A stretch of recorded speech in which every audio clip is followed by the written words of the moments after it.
বিশ্ব যখন যুক্তরাষ্ট্র ও ইরানের যুদ্ধ এবং সামগ্রিক বিষয়ে ব্যস্ত, এমন সময়ে তুরস্ক তাদের নিজস্ব বিমানবাহী রণতরী মুগেম নির্মাণের পথে দ্রুত এগোচ্ছে।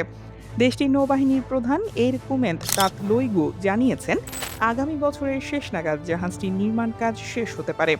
প্রায় 60,000 টন ধারণ ক্ষমতা ও 285 মিটার দৈর্ঘ্যের এই রণতরীটি তুরস্কের ইতিহাসে সবচেয়ে বড় যুদ্ধজাহাজ হবে। এটি আকারে শার্ল দ্য গল্ফের চেয়েও বড়। নতুন এই জাহাজে প্রায় 60টি বিমান বহনের সক্ষমতা থাকবে এবং এতে স্বল্প দূরত্বে উড্ডয়নের সুবিধা যুক্ত করা হচ্ছে। বিশ্লেষকদের মতে, দ্রুত এই প্রকল্প এগিয়ে নেওয়ার মাধ্যমে তুরস্ক তাদের সামরিক শক্তি বাড়ানোর স্পষ্ট বার্তা দিচ্ছে। 2025 সালের আগস্টে প্রেসিডেন্ট রিসেপ তাইয়েপ এরদোয়ানের উপস্থিতিতে কাজ শুরু হয়েছিল। এই রণতরীতে মানববিহীন যুদ্ধবিমান কিজিলেলমা, হুরজেট, হালকা যুদ্ধবিমান এবং কান পঞ্চম প্রজন্মের ফাইটারের সম্ভাব্য নৌ সংস্করণ ব্যবহারের পরিকল্পনা রয়েছে। পাশাপাশি এআই নিয়ন্ত্রিত বাইরাক্তার TB3 ড্রোনও এতে মোতায়েন করা হতে পারে। আধুনিক যুদ্ধে বড় যুদ্ধজাহাজের কিছু দুর্বলতা সামনে এসেছে, বিশেষ করে ড্রোন ও ক্ষেপণাস্ত্র হামলার ঝুঁকি।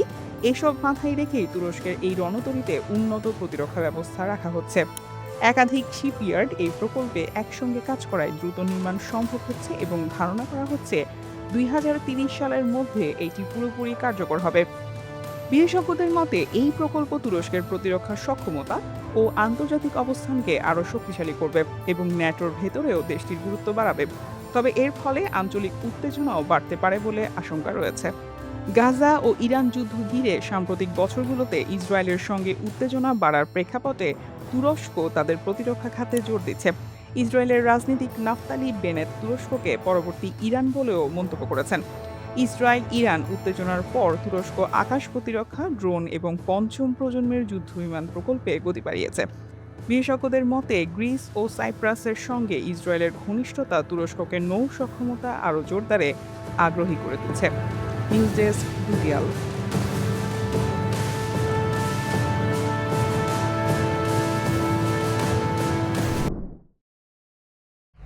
যুক্তরাষ্ট্রের সঙ্গে যুদ্ধ এবং সমুদ্র বন্দরে অবরোধের মুখে থাকা ইরানের জন্য নিজেদের স্থল বাণিজ্য পথ খুলে দিয়েছে পাকিস্তান। এর ফলে এখন থেকে পাকিস্তানের ওপর দিয়ে ইরানের পণ্য পরিবহন বা ট্রানজিট সুবিধা পাওয়া যাবে। এই পদক্ষেপকে যুদ্ধে ক্ষতিগ্রস্ত ইরানের অর্থনীতির জন্য এক বিশাল স্বস্তি হিসেবে দেখা হচ্ছে। আল জাজিরা জানিয়েছে, পাকিস্তানের বাণিজ্য মন্ত্রণালয় transit of goods through territory of Pakistan order 2026 জারি করে ইরানের জন্য অন্তত 6টি রুট আনুষ্ঠানিকভাবে খুলে দিয়েছে পাকিস্তান। এতে পাকিস্তানের মধ্য দিয়ে সড়ক পথে তৃতীয় দেশে পণ্য পাঠাতে বা আনতে ইরানের সুযোগ তৈরি হয়েছে। 6টি রুট পাকিস্তানের প্রধান বন্দরগুলো যেমন করাচি, পোর্ট কাসিম ও গোয়াদরকে ইরানের গাব ও তাফতান সীমান্তের সঙ্গে যুক্ত করেছে।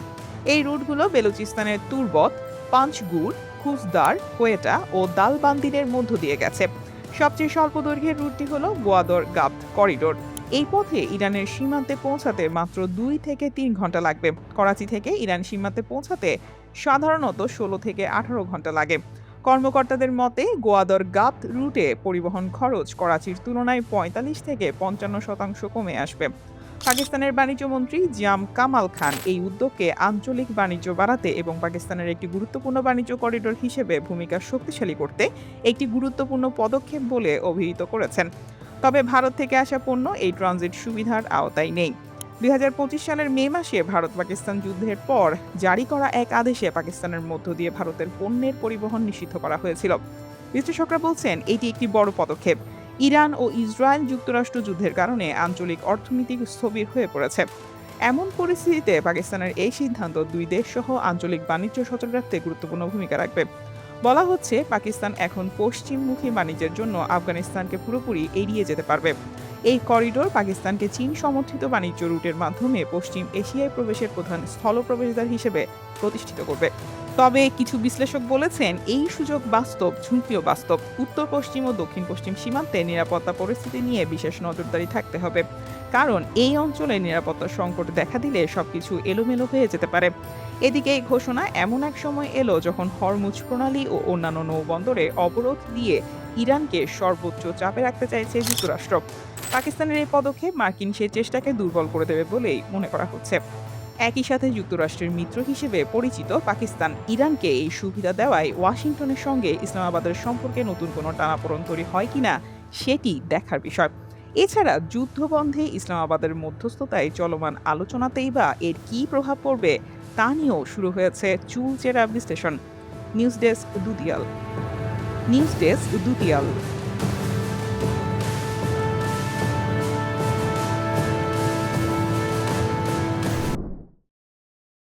মার্কিন ইসরায়েল যুদ্ধের প্রেক্ষাপটে সংযুক্ত আরব আমিরাতকে গুঁড়িয়ে দেওয়ার পরিকল্পনার কথা সৌদি আরবকে জানিয়েছিল ইরান। মার্কিন সংবাদ মাধ্যম দ্য ওয়াল স্ট্রিট জার্নালের এক্সক্লুসিভ প্রতিবেদনে চাঞ্চল্যকর এই তথ্য উঠে এসেছে। প্রতিবেদনে বলা হয়, সৌদি আরব ও ওমানকে ইরান জানায় যে তারা আমিরাতকে আক্রমণের লক্ষ্যবস্তু করতে চায়। এক পর্যায়ে ইরানি কর্মকর্তারা সৌদি কর্মকর্তাদের সরাসরি বলেন যে তারা আমিরাতকে ধ্বংস করতে চান। সৌদি ও ইরানের কর্মকর্তাদের মাঝে এই আলাপচারিতা কখন হয়েছিল তা স্পষ্টভাবে জানা যায়নি। তবে ওয়াল স্ট্রিট জার্নাল বলেছে, সৌদি কর্মকর্তারা ইরানের এমন বিধ্বংসী ভাষার ব্যবহারে অসম্মতি প্রকাশ করেন। মধ্যপ্রাচ্যে সৌদি আরব ও আমিরাতের মধ্যে সম্পর্ক দীর্ঘদিন ধরেই উত্তেজনাপূর্ণ। আমিরাত সম্প্রতি ওপেক থেকে বের হয়ে যাওয়াও সেই উত্তেজনা বাড়ার সর্বশেষ উদাহরণ। মিডল ইস্ট আই জানিয়েছে, ইরান যুদ্ধ সৌদি ও আমিরাতকে কাছাকাছি টানার বদলে আরও দূরে ঠেলে দিচ্ছে। এই দুই দেশেরই আঞ্চলিক প্রভাব বিস্তারের উচ্চাকাঙ্ক্ষা রয়েছে এবং এর অনেক ক্ষেত্রেই উভয়ের অবস্থান বিপরীত মেরুতে। ইরানের বিরুদ্ধে যুদ্ধ শুরু হওয়ার ঠিক আগেই ইয়েমেনে আমিরাতের মিত্রদের ওপর হামলা চালিয়েছিল সৌদি আরব। সুদানের গৃহযুদ্ধেও দেশ দুটি বিপরীত পক্ষকে সমর্থন দিচ্ছে। ইরান যুদ্ধের মাঝেও এই দুই দেশ একে অপরের বিরুদ্ধে কৌশল অবলম্বন করা থামায়নি। মিডল ইস্ট আইয়ের প্রতিবেদনে বলা হয়েছে, সৌদি আরবের অর্থায়নে পাকিস্তান থেকে আসা অস্ত্রের চালান গত মার্চ মাসে পূর্ব লিবিয়ায় খলিফা হাফতারের কাছে পৌঁছাতে শুরু করেছে। হাফতারের বাহিনীকে সংযুক্ত আরব আমিরাতের প্রভাব বলয় থেকে বের করে আনার চেষ্টা করছে সৌদি। বিশ্লেষকরা বলছেন, ইরান উপসাগরীয় দেশগুলোর মধ্যকার এসব ফাটল সম্পর্কে খুব ভালোভাবেই অবগত। সেই সুযোগ কাজে লাগিয়েই এসব দেশকে পরস্পরের থেকে আরও দূরে সরিয়ে দেওয়ার চেষ্টা করছে তারা। এতে তাদের ব্যাপক কৌশলগত সুবিধা আছে। বিশেষ করে আমিরাতের সাথে অন্য দেশগুলোর বিরোধ তৈরি করতে চায় তারা। প্রতিবেদনে বলা হয়, যুক্তরাষ্ট্র ও ইসরায়েলকে যুদ্ধে কেবল সরাসরি সহায়তা নয়, ইরানের বিরুদ্ধে হামলায় যোগ দেওয়ার গুঞ্জনও রয়েছে আমিরাতের বিরুদ্ধে। গত মাসে ইরানের দক্ষিণাঞ্চলীয় সিরাজ এলাকায় বিশেষ একটি ড্রোন ভূপাতিত হওয়ার পর আমিরাত ইরানের ভেতরে বিমান হামলা চালাচ্ছে কিনা সে প্রশ্ন তোলেন অনেকে। ফলে আমিরাতকে লক্ষ্য করে সবচেয়ে বেশি হামলা চালিয়েছে ইরান। প্রতিবেদনে বলা হয়, ইরান অন্তত 2000 ব্যালিস্টিক মিসাইল ও ড্রোন দিয়ে দেশটিকে লক্ষ্যবস্তু করেছে। অন্যদিকে এর প্রতিক্রিয়ায় ইসরায়েল আমিরাত আরও কাছাকাছি এসেছে। ব্রিটিশ সংবাদ মাধ্যম ফিনান্সিয়াল টাইমসের প্রতিবেদন অনুযায়ী, ইরানে হামলার সময় আমিরাতে লেজার প্রতিরক্ষা ব্যবস্থা এবং অন্যান্য অস্ত্র পাঠিয়েছিল ইসরায়েল। ওয়াল স্ট্রিট জার্নালের প্রতিবেদনে বলা হয়েছে, সংযুক্ত আরব আমিরাত ইরানের বিরুদ্ধে হামলা চালিয়ে যেতে যুক্তরাষ্ট্রের কাছে প্রকাশ্যে ও গোপনে তদবির করেছে এবং পাকিস্তান যাতে যুক্তরাষ্ট্র ও ইরানকে আলোচনার টেবিলে আনতে না পারে সেই চেষ্টাও করেছে। বিশ্লেষকরা বলেছেন, এত কিছুর পরও যুক্তরাষ্ট্র যদি সংঘাত থেকে সরে যায় তাহলে আঞ্চলিক শক্তি হিসেবে ইরানের প্রভাব আরও বাড়বে। এমন আশঙ্কায় আমিরাত কঠোর অবস্থান নিচ্ছে। এমনকি আমিরাতের পররাষ্ট্রমন্ত্রী শেখ আবদুল্লাহ বিন জায়েদ যুক্তরাষ্ট্রকে জানিয়েছেন, এই যুদ্ধ দীর্ঘ সময় ধরে চলার জন্য তারা প্রস্তুত। News desk দুতিয়াল।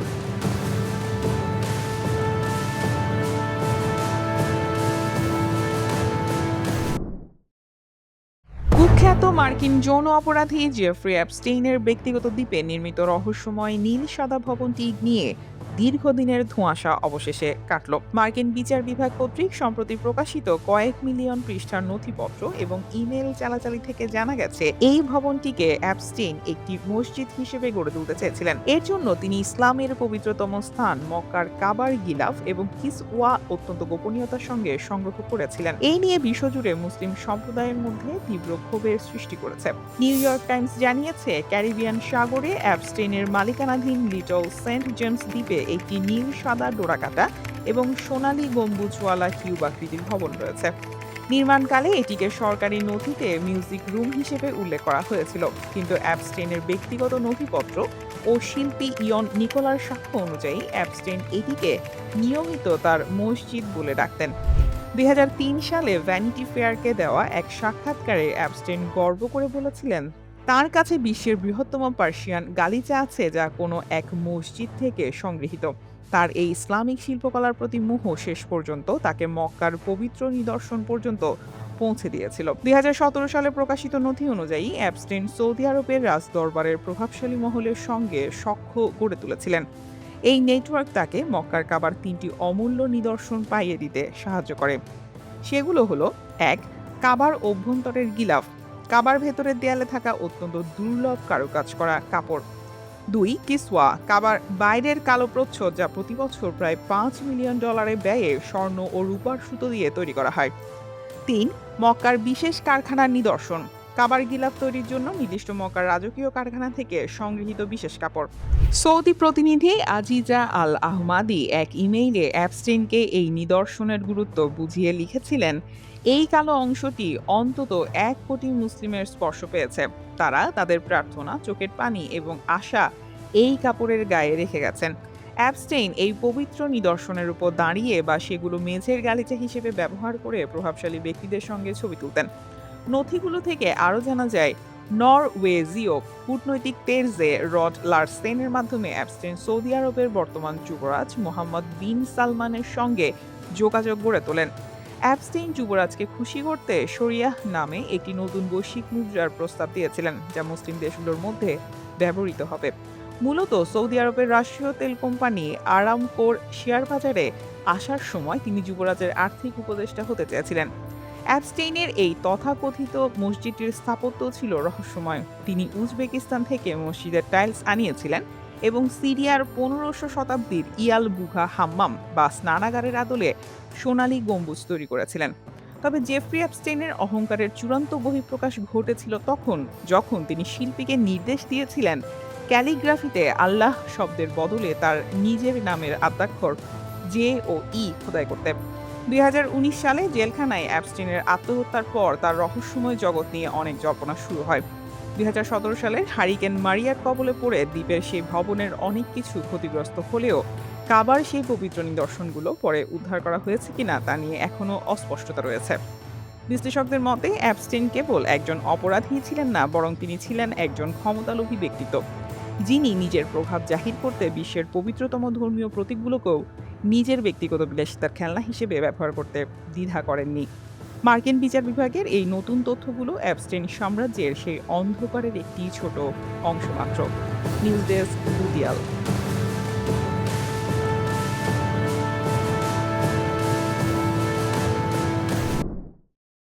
পশ্চিমবঙ্গ নির্বাচনের ভোট গণনায় ক্রমেই বড় ব্যবধানে এগিয়ে যাচ্ছে ভারতীয় জনতা পার্টি বিজেপি। বিপরীতে আশঙ্কাজনক হারে পিছিয়ে পড়ছে প্রদেশটির ক্ষমতাসীন মুখ্যমন্ত্রী মমতা ব্যানার্জির দল তৃণমূল কংগ্রেস। পশ্চিমবঙ্গের বিধানসভায় মোট আসন সংখ্যা ২৯৪টি। কোনো দল বা জোটের সংখ্যাগরিষ্ঠতার জন্য প্রয়োজন ১৪৮টি আসন। একটি আসনের নির্বাচন স্থগিত হওয়ায় ভোট গণনা শেষে ৪ মে ২৯৩টি আসনের ফল ঘোষণা করা হবে। অনেক পর্যবেক্ষকের মতে এবারের নির্বাচনে অনেকটাই টালমাটাল হয়ে পড়েছে প্রায় ১৫ বছর ধরে পশ্চিমবঙ্গের মুখ্যমন্ত্রীর দায়িত্বে থাকা মমতা ব্যানার্জির মসনদ। এর মধ্য দিয়ে পশ্চিমবঙ্গে প্রথমবারের মতো বিজেপি সরকার গঠনের সম্ভাবনা দেখা যাচ্ছে। এর আগে ২০২১ সালের পশ্চিমবঙ্গ বিধানসভা নির্বাচনে তৃণমূল কংগ্রেস জিতেছিল ২১৫টি আসনে, বিজেপির ঝুলিতে ছিল ৭৭টি আসন এবং বাকি ২টি আসন পেয়েছিল অন্যরা।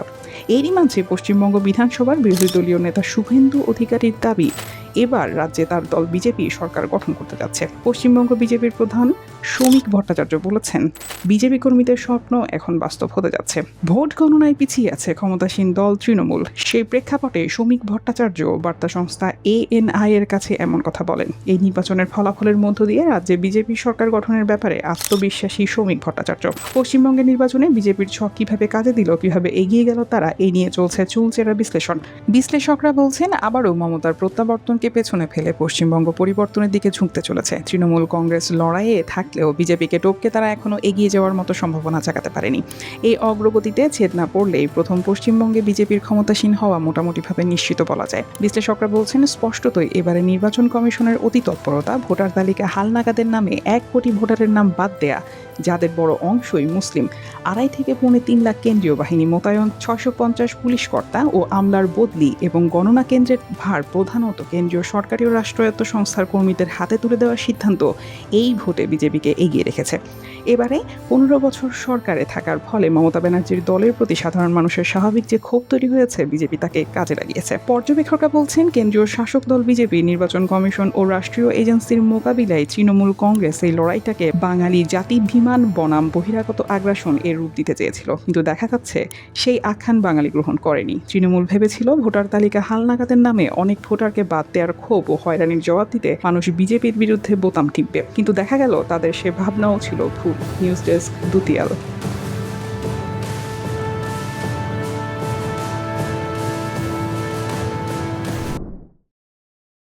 আন্তর্জাতিক রাজনীতিতে নতুন উত্তেজনা যোগ করেছে তাইওয়ানের প্রেসিডেন্ট লাই চিং-তের সাম্প্রতিক আফ্রিকা সফর। চীনের তীব্র বিরোধিতা উপেক্ষা করে তিনি আফ্রিকার ছোট রাষ্ট্র ইসওয়াতিনি সফর গেছেন। অনুমতি ছাড়া লাইয়ের এই সফরের তীব্র বিরোধিতা ও ক্ষোভ জানাচ্ছে চীন। এ নিয়ে নতুন করে বেইজিং ও তাইপের মধ্যে উত্তেজনা তীব্র হয়েছে। রয়টার্স বলছে, এই সফরের একটি গুরুত্বপূর্ণ দিক হলো এর গোপনীয়তা। সফরের বিষয়টি আগে থেকে প্রকাশ করা হয়নি, বরং লাই ইসওয়াতিনি পৌঁছানোর পরই আনুষ্ঠানিকভাবে তা জানানো হয়। পর্যবেক্ষকরা বলছেন, এটি ছিল একটি কৌশলগত সিদ্ধান্ত, কারণ অতীতে লাইয়ের সফরসূচি নানা কারণে বাধাগ্রস্ত হয়েছিল। বিশেষ করে বিভিন্ন দেশের আকাশপথ ব্যবহারের অনুমতি না পাওয়ার মতো ঘটনাকে তাইওয়ান সরাসরি চীনের চাপের ফল বলে মনে করে। এবারও তেমন চেষ্টা করা হয়েছে বলে দাবি করেছে তাইওয়ান। মূলত চীন তাইওয়ানকে নিজের ভূখণ্ড হিসেবে দেখে এবং তাদের মতে বিশ্বের অন্য কোনো রাষ্ট্রের সঙ্গে সম্পর্ক স্থাপনের কোনো অধিকার তাইওয়ানের নেই। বেইজিং অন্যান্য দেশগুলোর প্রতি আহ্বান জানিয়েছে তারা যেন দ্বীপটির সঙ্গে কোনো ধরনের যোগাযোগ না রাখে।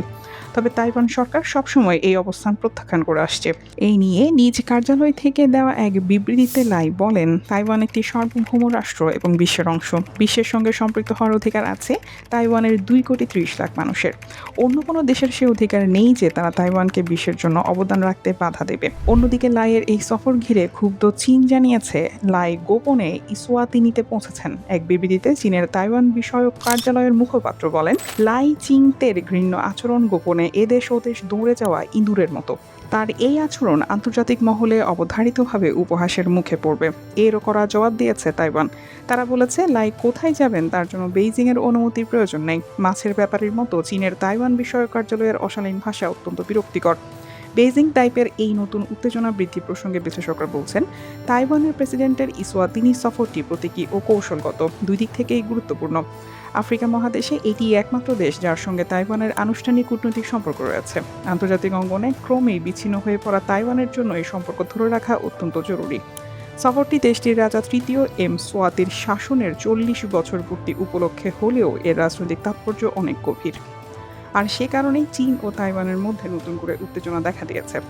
এই ঘটনাটি বৃহত্তর দ্বন্দ্বেরই অংশ। বেইজিং এক চীন নীতির আওতায় অব্যাহতভাবে বিশ্বকে তাইওয়ানের সঙ্গে আনুষ্ঠানিক সম্পর্ক না রাখতে চাপ দিয়ে যাওয়ার গত কয়েক দশকে তাইওয়ানের কূটনৈতিক মিত্রের সংখ্যা উল্লেখযোগ্যভাবে কমে গেছে। এই প্রেক্ষাপটে ইসওয়াতিনির মতো একটি মিত্র দেশ তাইওয়ানের জন্য অত্যন্ত মূল্যবান। সব মিলিয়ে লাইয়ের এই সফর কেবল একটি রাষ্ট্রীয় সফর নয়, এটি সার্বভৌমত্ব, কূটনৈতিক স্বীকৃতি এবং আন্তর্জাতিক প্রভাব বিস্তারের একটি প্রতীকী পদক্ষেপ। চীনের কড়া প্রতিক্রিয়া এবং তাইওয়ানের দৃঢ় অবস্থান দেখিয়ে দেয় এই দ্বন্দ্ব শিগগিরই প্রশমিত হওয়ার কোনো লক্ষণ নেই। News desk, দুতিয়াল।